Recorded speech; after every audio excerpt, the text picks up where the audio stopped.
What is happening in eastern Congo, where rebels captured a key city? Rwanda-backed rebels have captured eastern Congo's strategic city of Goma, the hub of a region containing trillions of dollars in mineral wealth that remains largely untapped. It marks a sharp escalation in one of Africa's longest wars, threatening to dramatically worsen a dire humanitarian crisis. Since capturing the city early this week, the rebels also have expanded their presence in surrounding areas and announced their intentions to march on the capital, Kinshasa, nearly 1,000 miles, around 1,600 kilometers, away. More than 2 million of Goma's civilian residents, including 1 million already displaced by the violence, are at risk of catastrophic humanitarian consequences, aid groups said. The UN has expressed concerns over executions carried out by the rebels, as well as reports of sexual violence. Hospitals are saturated with over 2,000 wounded people, the World Health Organization said. Here is what to know about the conflict.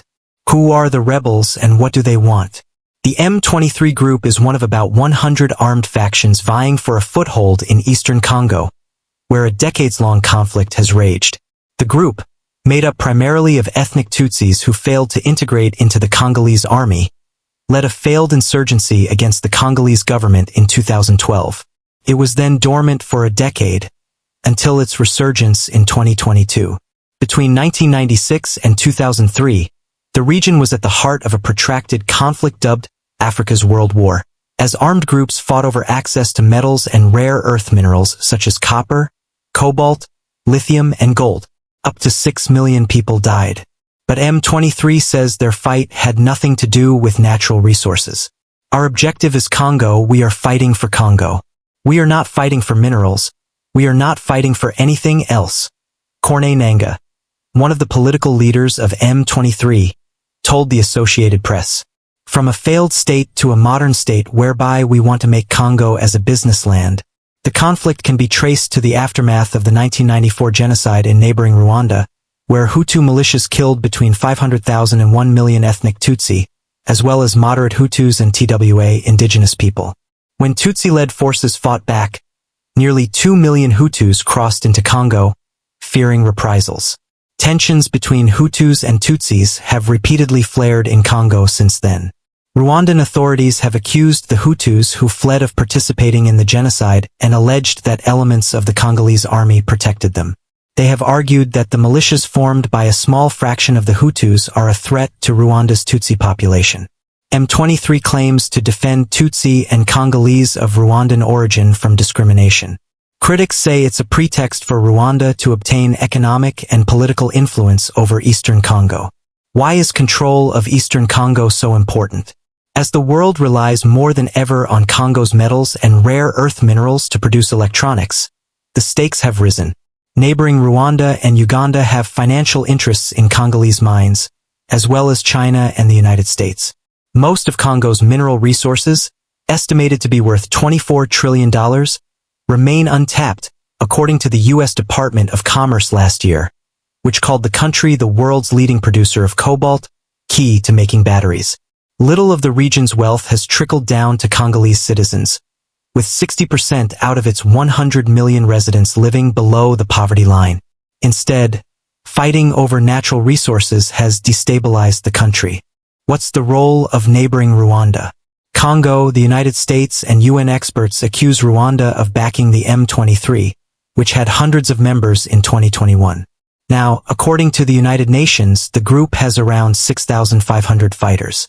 While Rwanda denies that claim, it acknowledged last year that it has troops and missile systems in eastern Congo, allegedly to safeguard its security. UN experts estimate there are up to 4,000 Rwandan forces in Congo. How is the international community reacting? In 2012, the rebels seized Goma and controlled it for about a week, but surrendered the city after mounting international pressure on Rwanda, including suspension of aid from the United States and Britain. When Rwanda-backed rebels seized control of Goma this week, it prompted a flurry of declarations condemning Rwanda from the UN and Western nations, including the United States, France, and the UK. Yet, the international community has stopped short of putting financial pressure on Kigali to withdraw its support for the rebels as happened when they took Goma in 2012. The contrast has to do with Tihi countries' evolving stature both in Africa and the West, where officials have long admired fourth-term President Paul Kagame for his role in uplifting Rwanda in the aftermath of genocide. Analysts and diplomats said. They point to Rwanda's shrewd branding, efforts to make itself more indispensable militarily and economically, and divided attention spans of countries preoccupied with wars in the Middle East and Ukraine.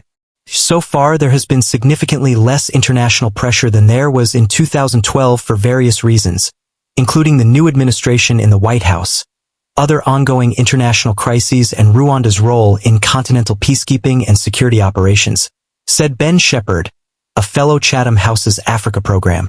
What is the situation for civilians? There are 4 million displaced people in eastern Congo, and the rebels' escalated offensive sent additional hundreds of thousands fleeing their homes and displacement camps in recent weeks. About 300,000 people sheltering in camps on Goma's outskirts fled into the city as front lines moved last weekend, only to find themselves trapped by the violence once again as rebels entered the city, according to the UN.